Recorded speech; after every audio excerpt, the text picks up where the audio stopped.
Obsolescencia del hombre, comenta él que pasó algunos años para poder hacer este volumen y pues vamos a ir presentando.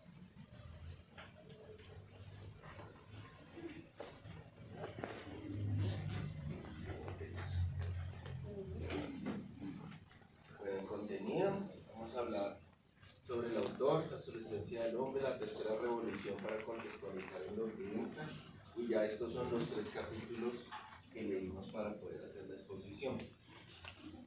Como les decía, Gunther Anders, la obsolescencia del hombre, sobre la descripción de la vida en la época de la tercera revolución industrial. Ahí ya nos vamos situando temporalmente. Sí. Ven acá esta imagen con Hannah Arendt, ya verán por qué. Vamos a la siguiente foto. Listo. Entonces, Gunther Anders. Puse una foto del jovencito para viejito. Breslau. ¿Dónde queda Breslau, Álvaro? Viena. No. Austria. ¿En Austria? Sí, ¿no? Bueno, era lo que llegó a ser parte del Imperio Prusiano, ¿no? Viena 1992. Filósofo e intelectual del siglo XX, de origen judío, creo que es importante resaltarlo. Combatió en la Primera Guerra Mundial con tan solo 16 años. Estudió filosofía con estos maestros que se citan allí. Entonces, además de su relación con Hannah Arendt, entre el 29 y el 37 siendo esposos, y la producción de él surge precisamente después de la Segunda Guerra Mundial, su preocupación por todos los avances técnicos que tuvo este suceso, este proceso histórico.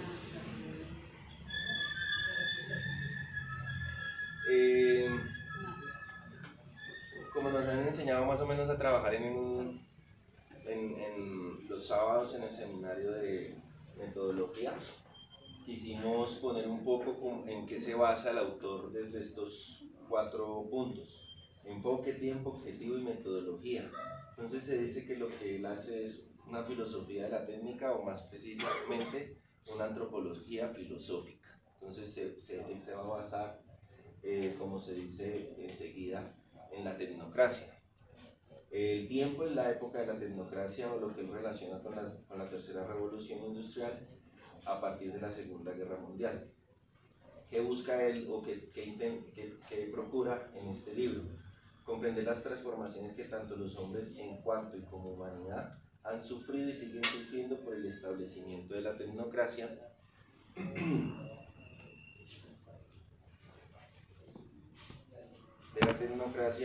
ubicándonos acá ya en la obsolescencia del hombre. ¿Todos saben la palabra obsolescencia? ¿Qué significa? ¿Una qué? Un tiempo para existir. Un para tiempo. Funcionar. Como vida útil, Sí, ¿qué dices tú, Angie? Yo creo que es el cambio, como el suceso de un concepto que pasa históricamente y cambia. Ok, acercado. ¿Y lo relacionamos sobre todo a qué? Yo a la historia. ¿A la historia? ¿O entonces como discursos obsoletos y esas cosas? Rafael. ¿La palabra obsoleto? Sí. No, pues siempre es como con la tecnología, ¿no? ¿Cómo? Siempre lo relacionas con eso. Ok, más precisamente con los productos, ¿no? Una cosa es obsoleto y otra cosa es obsolescencia. Ok, vamos a eso, bien, muy bien. Metodología, dice que es una filosofía ocasional partiendo de experiencias determinadas. Entonces esto es muy interesante, porque entonces él dice: yo, como la ciencia común, no voy a partir primero de establecer unas hipótesis o un objeto de investigación, unas hipótesis y llegar a unas teorías, sino que yo quiero tomar hechos concretos, estudiarlos, por eso es ocasional, estudiarlos y ahí sí ir construyendo, por supuesto, bajo unos fundamentos. Y esta la ponemos porque, como habla de la tercera revolución industrial, queremos hacer la claridad que él se distancia de esta división con la que se conoce comúnmente las fases de la revolución industrial, ¿no? Entonces en la primera, por allá entre 1750 en adelante, la máquina de vapor, la mecanización, luego la electricidad, luego la informática y en este momento la digitalización. Él dice que él lo va a tomar de otra manera, no en esas divisiones, sino viendo cómo los productos y la dinámica de las empresas han permeado la vida de los hombres y lo han definido en su existencia. Bueno, entonces para entrar a hablar, él nos propone que hay una tercera revolución industrial o una tercera revolución. Entonces, él habla que para poder consumir los productos debemos tener necesidad de ellos y como estas necesidades hay que producirlas, se hacen a través de una industria en particular. Entonces, estos medios de producción están hechos para tales finalidades y constituyen los productos de tercer grado. Él habla también de que la publicidad es una industria que trata de equilibrar el hambre que tienen las mercancías de ser consumidas por el hambre que nosotros tenemos de las mismas. Entonces, de esta forma se producen medios de publicidad para producir la necesidad de los productos que tienen de nosotros y de esta manera nosotros al consumir o al liquidar esos productos garantizamos la continuación de la producción de los mismos.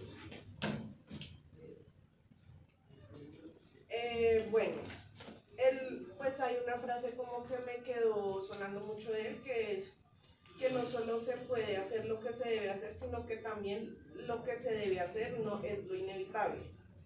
Entonces, él en la tercera revolución habla que es un estadio en el que hay que producir necesidades y el símbolo de la tercera revolución industrial sería la energía nuclear, debido a que su efecto es de naturaleza metafísica. Entonces, si no hubiera aparecido este tercer estadio, se tendrían que clasificar a las revoluciones que han acontecido como revoluciones irrefutables y se piensa principalmente en dos. La primera revolución acontece cuando el hombre se haya transformado en un homo creator y es en la manera en que podemos generar productos a partir de la naturaleza. Y el segundo es el hecho de que se haya transformado en materia prima, o sea, homo materia, y esto comenzó en Auschwitz, porque es sabido que en los campos de concentración cogían, pues, no era que fabricaran los cadáveres, sino que producían cadáveres en masa y lo que hacían era quitarle los dientes de oro, los pelos y la grasa. Entonces, ahí se habla de que el ser humano fue convertido en materia prima y pues es un ejemplo. Bueno.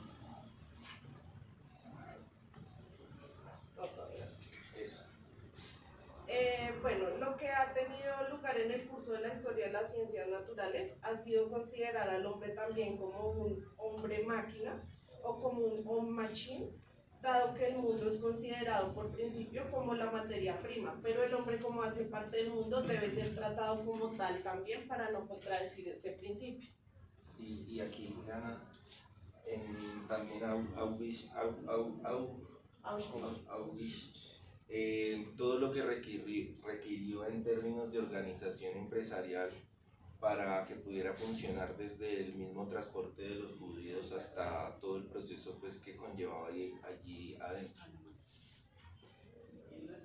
Bueno, luego él nos plantea una cuarta revolución, que es la inclinación a convertir el hombre en superfluo, es decir, a sustituir su trabajo por el automatismo de los aparatos y hacer real la situación en la que cada vez se necesiten menos trabajadores o ninguno.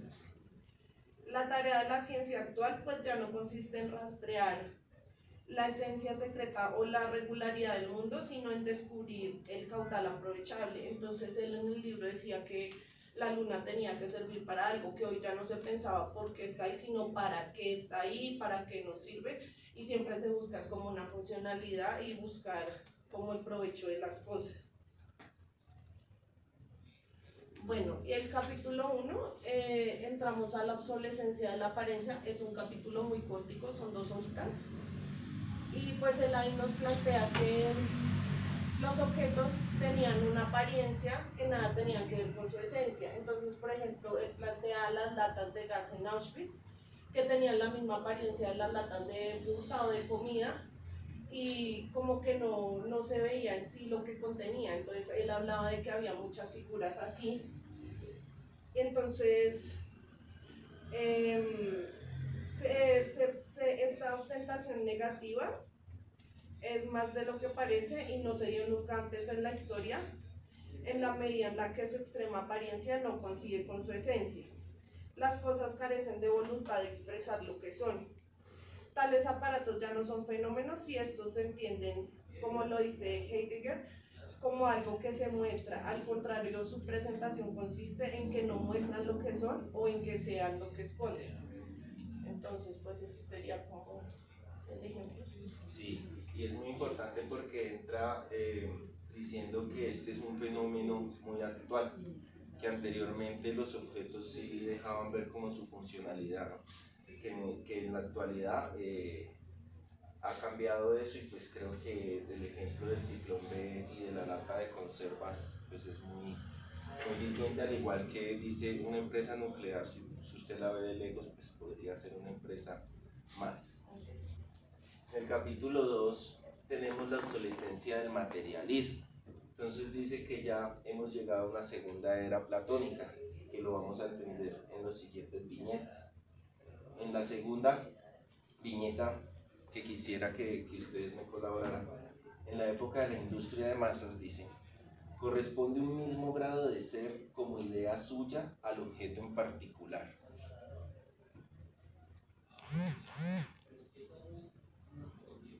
Leandro, ya que acabas de llegar. Leandro, por favor. ¿Alcanzas a leer? No. Sabemos nosotros, entonces observas. Álvaro, ¿me puedes ayudar? La segunda viñeta. La segunda viñeta. A ver qué entiendes. En la época de la industria de masas corresponde un mínimo grado de ser como idea suya al objeto particular.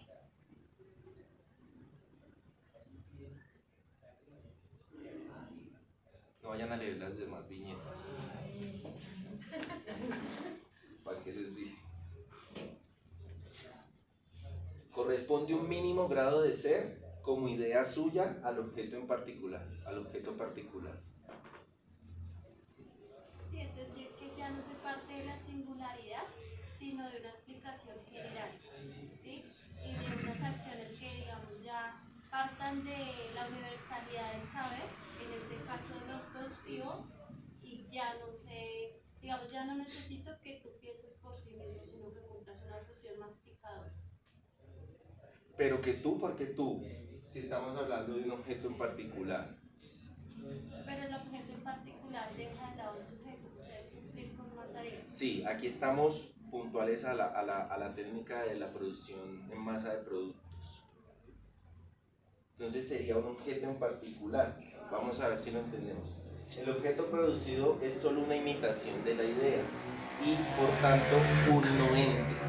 Entonces allí lo relaciona, por eso dice que la segunda era platónica, es un mínimo grado de ser a ese objeto en particular. Entonces, este objeto tiene un mínimo grado de ser, porque lo que vale ya es el plano del objeto, como lo que está. Entonces este objeto, si se pierde, ya hay un plano que lo puede reproducir, como en otros tiempos pues que un artesano, todos los zapatos no le iban a quedar iguales, ¿no?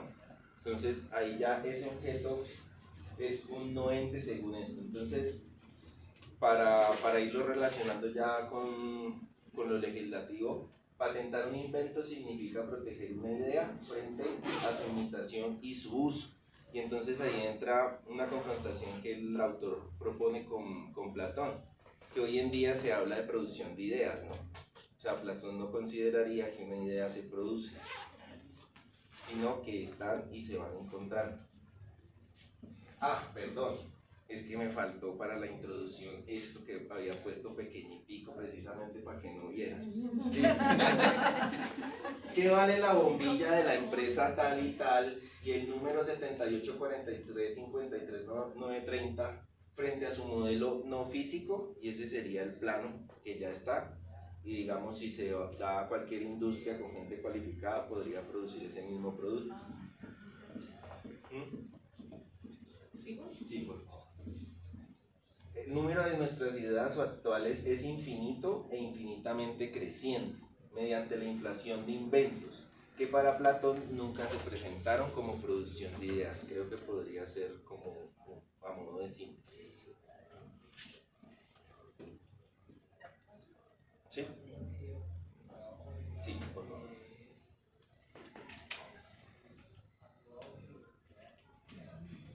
Creo que es la siguiente.